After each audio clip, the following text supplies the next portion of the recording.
Our whole universe was in a hot, dense state that nearly 14 billion years ago expansion started. Wait, the earth began to cool, the autotrophs began to drool, Neanderthals developed tools, we built a wall. We built the pyramids. Math, science, history, unraveling the mystery that all started with a big bang.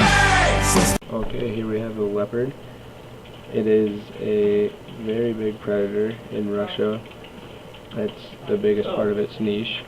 Stalks its prey with great strength and ability, and basically eats anything it can get its hands onto, all the dead animals.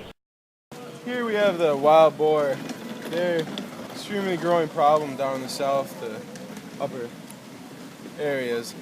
They're basically just scavengers and free roamers, and they're very adaptable. So they adapt very well to any environment. As well as being scavengers, boars attribute a lot to the fertilizing of the soil because they eat many plants, berries, and twigs of that nature.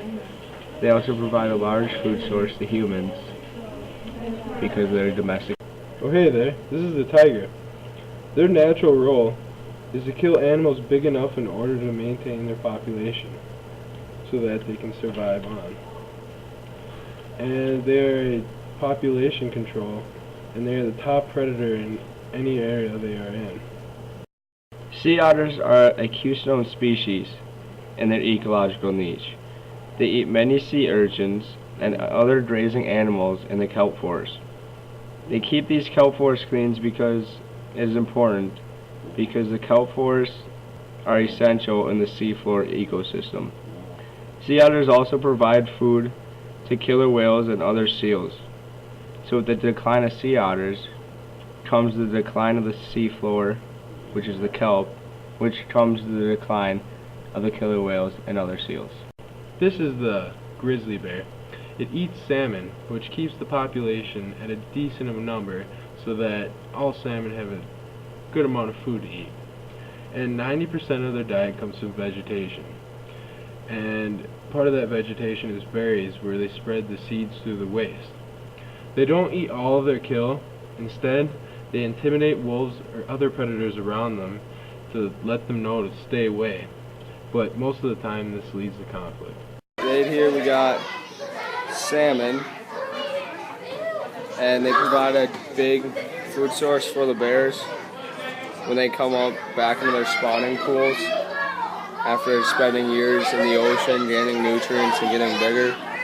Since the dawn of man is really not that long, as every galaxy was formed in less time than it takes to sing this song. A fraction of a second and the elements were made. Alright, so these are talking. They're like Japanese ox. And as you can see, they're grazing because they're a very lazy animal. And they don't have much to do, and they're trying to keep cool because of all their fur. Yeah. So this is the behavior they have learned in this habitat. These animals, they appreciate the little things in life. Long naps, good grazing. Oh. So here we have the buffalo and the geese. They have a symbiotic relationship. The geese warn the buffalo when Buffalo's the up predators there. are coming. And they also keep the water clean. Might technically be bison.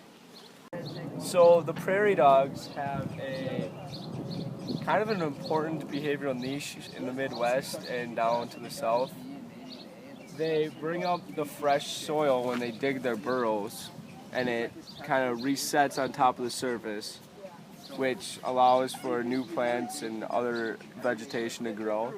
And they also provide, they're a huge food source for many animals of all different kinds, and also their burrows provide homes for other animals like snakes and, I mean, what really have you. On the opposite side of the spectrum, Tony, we have the more negative side of these prairie dogs. Like many rodents, they're often pests, especially to farmers. You see, these guys may be cute and all, but their burrows and little holes can easily break the foot of a cow. Therefore, a lot of times they have to be poisoned, and people need to call in specific exterminators to get rid of the prairie dog problem on a lot of farms. As you can see here, we have a very good example of innate behavior in the geese that are in this exhibit.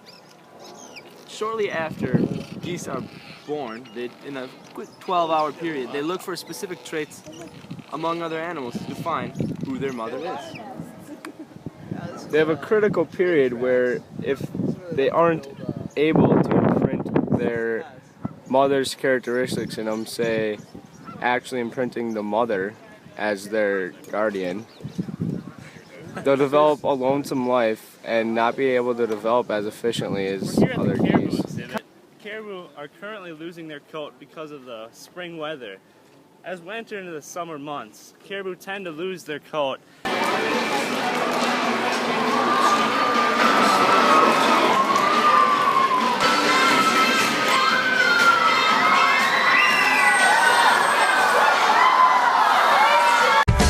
Stood up straight, the dinosaurs all met their fate. They tried to leave, but they were late and they all died. They closed their asses off. The oceans of Pangea, see a wooden Bonavia set in motion by the same big. Rat sing chick, rat sing chick, rat sing chick, rat sing chick, rat sing chick,